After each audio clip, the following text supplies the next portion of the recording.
Hi, my name's Leanne Richards. I'm from the Climate Justice Program, and today we've launched a report here in the UN climate change negotiations about how we can make the big fossil fuel corporations, so the Chevron, ExxonMobil, BPs, etc. of the world, pay a levy into the loss and damage mechanism, which has been set up to help the poorest and most vulnerable people deal with the worst impacts of climate change. Poor people with little or no resources are bearing the brunt of climate impacts. The IPCC Fifth Assessment Report, which came out just recently, particularly Working Group 2 report, which reinforces the fact that we are headed for 4 degrees.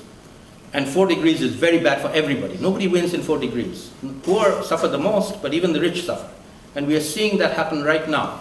Loss and damage is universal. All countries are going to suffer, including the rich, and they're going to have to deal with it. Major lesson coming out of IPCC Working Group 2, AR5. We didn't have it before. Before it was all about developing countries are going to be the ones that are going to be affected, and it's all about how do we help them.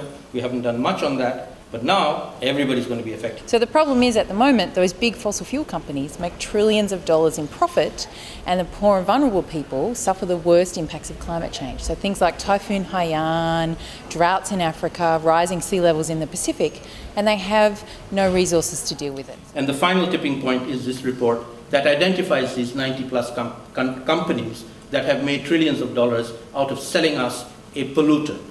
Okay? They must pay. They must pay the victims of that pollution. Up until now, we've always looked at the use of the product rather than the extraction of the product. If you look at the use of the product, it's everybody, and when everybody's responsible, nobody's responsible. So we've come up with a way that the people creating the problem, the big fossil fuel companies, can fund the poorest and most vulnerable people to deal with the worst impacts of climate change. There's been a lot of climate litigation in the past where we just haven't overcome this causation barrier.